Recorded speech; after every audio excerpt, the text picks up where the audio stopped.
Even though Cobra Kai never dies, the show has come to an end. So did it stick the landing? What's going on, guys? I'm Chris, and welcome back to another video, my review of the final 5 episodes of Cobra Kai ever. These will be my non-spoiler thoughts on the final 5 episodes of the entire show, and I do have reaction videos dropping to all 5 episodes throughout the week, so be sure to be on the lookout for those. The final 5 Cobra Kai reactions. Before I give in my thoughts, though, be sure to hit that like button, comment your thoughts on the ending of Cobra Kai down below, and of course, subscribe and hit that notification bell so you can be notified for all my future videos, Cobra Kai reactions included, because they're fun ones. Be ready. So when it comes to Season 6 thus far, we got the first 10 episodes. The first batch of 5 episodes dropped in July of last year, with the next 5, Part 2, dropping in November. And now it is February 2025. I have seen all 5 episodes. So let's just get down to business. I will say the first episode of Season 6 Part 3, much like the first episode of Season 6 Part 2, was by far the weakest of the batch. Like, following the tragic events of the Sekai Taikai at the end of, episode 10 of Season 6, when Quan bites the dust, we take a little bit of a jump ahead in time, that's not really a spoiler, and we see where every character is at post-Sekai Taikai. They're all processing the traumatic event differently. Some characters are like, I want to be done with karate, and I don't really want to fight anymore. Others are longing for a sense of closure with the entire tournament, and so there's some internal conflict out the gate with, our main characters and going back to Sekai Taikai. The way the writers present situations for how Sekai Taikai could return, I thought was cleverly done. Now, the reason this first episode of the final 5 to me is the weakest of these 5 is because it focuses on my least favorite plotline of Season 6 by far. Like, a lot of this episode is devoted to this plotline that's just too outlandish. It's, dealing with Master Kim and Kreese and Kim Dae-eun.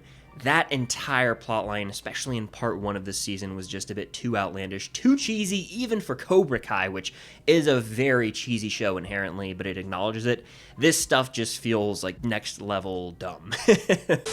And it's a bummer because it did feel like a bit of a momentum killer out the gate. We're coming off this high, this insane brawl, the Sekai Taikai in Season 6, Ep 10. Then we roll into this episode and it's like, oh, we're back in this storyline. I thought we left this in part 1, but nope, we're returning. However, we are able to move on from that pretty quickly and get things going. That was just a minor bump in the road. And what we end up getting with part 3 is a batch of episodes that wonderfully ties a bow on Cobra Kai and various characters' arcs. So where do we head with Sekai Taikai? Do the fights continue? Yes, and that's not a spoiler, it's obvious and it's in the trailers, but they do so in a way you might not expect. The writers have always subverted expectations in this show, and just when you think you can get one step ahead of them and guess where they're going, they usually have a trick or two up their sleeves, and I'll say they have their fair share saved for these final 5 episodes. Just when things seem like, oh, this is a bit too predictable and it's kind of cut and dry as to where we're headed, they say, hold my beer, not so fast, my friend, and they hit you with something you didn't see coming. The end of episode 13 in particular stands out. I was damn near on my feet. You'll see in the reaction video, I was like, this is hype. Like, this is something else. So there are those signature Cobra Kai moments that elicit that emotion out of me, that excitement, that joy.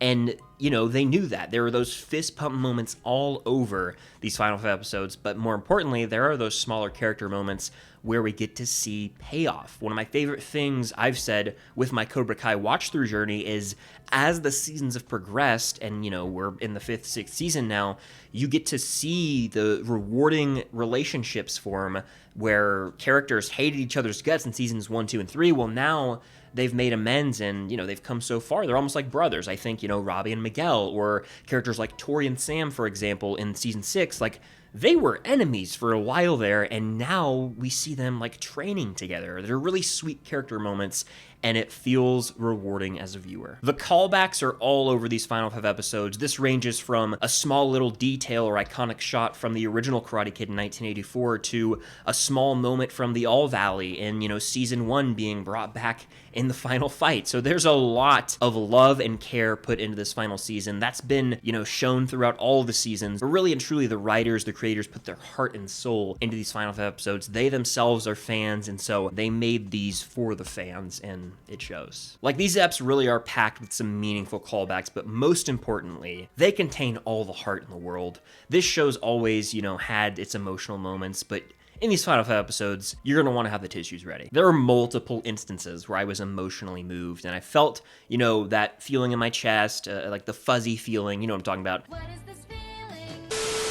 and the tears could start to swell up. I never full out cried. I'm not a huge crier, if you didn't know that about me, but if you are a big crier, get ready.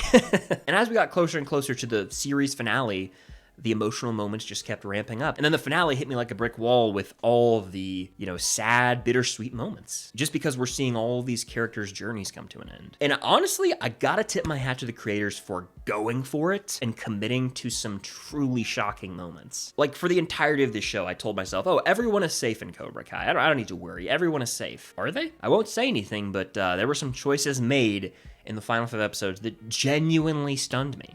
I didn't really even have any words to say. I was speechless. Specifically with the end of one of those final episodes, I was like, wow. Whew, they went for it. And of course, this is Cobra Kai. We gotta talk about the fights. They're epic. However, I'm more emotionally invested in a lot of other previous fights from the series. I feel like the Sekai Taikai is sort of, the structure of this season. It's what has brought together everyone for one last karate hoorah, But the fights themselves, like who's competing against who, for example, Axel and Robby, we barely know Axel. He was introduced this season. So while he's a competitor and a menace, you don't have as deep of a connection, at least me personally, with the competitors as I would say in season 4 at the All Valley, where I can see all sides and there's, pros and cons to rooting for someone else. It's a little more cut and dry here with who you're rooting for in the fights. Not a bad thing, again. It's just there's less emotional depth in the fights themselves across the board in this last part of the season, I would say. And that kind of applies to all of season 6. I've been on board with this season because of the characters and the character moments. The fights are cool, but they are a little more surface level in my opinion. I'm still hyped, I still buy into the moment, and I'm like, hell yeah, let's see some ass kicking. But that's not really the big draw, the big sell for me in season 6, at least in part 3. I enjoyed what we got, I want to make that clear, but I was not like, oh, the fights are the best fights in the entire show. I didn't feel that way, and I wasn't supposed to. I feel like it was way more about the characters and landing the plane with them, and the show does that. Like, there's payoff to pretty much every character relationship, even dating back to relationships that began in 1984's Karate Kid, so this really is not only ending Cobra Kai, a series that's been around since 2018, but it's tying a bow on sort of the entire Karate Kid universe in a sense, so beautifully done, and the writers, like I said earlier, they're fans, so they delivered for the fans. Everybody has their moment to shine, so if you're worried about a certain character having an ending, you could be upset. I mean, to each their own, it just comes down to personal preference, but regardless of your thoughts on how a character ends, they all have their ending scene, much like in Avengers Endgame, much like in Return of the King. You get a little snippet of everybody, and I thought that it was handled well. I don't want to spoil anything, but you can kind of envision that being the case. And if you're watching this video, I feel like you've probably watched the episodes already, so you know what I'm talking about. But when all was said and done and the credits rolled in this final episode, I felt as though they had stuck the landing.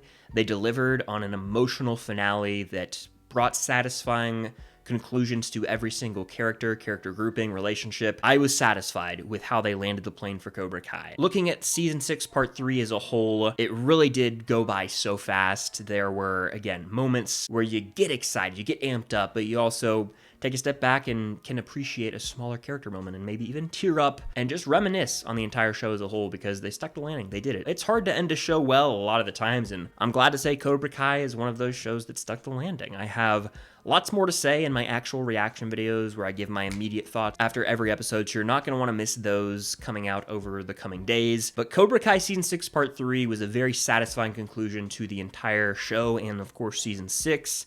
It had a bit of a bumpy start with episode 11, but after that, we picked up the pace pretty well, and everyone had a satisfying ending, in my mind. But that does it for my non-spoiler review of Season 6, Part 3. If you want to see a spoiler talk of sorts, let me know. I might get into that, but I kind of view the actual reactions themselves as more of my spoiler reviews. Well, let me know your thoughts on these episodes in the comments down below, and hit that like button. Did the show stick the landing for you or not? Subscribe to that notification bell, and be on the lookout for, again, 5 Cobra Kai episode reactions dropping very soon. But thank you guys, as always, for watching, and until next time, I'll see you guys later. And for one last time, when it comes to reviews, Cobra Kai never dies.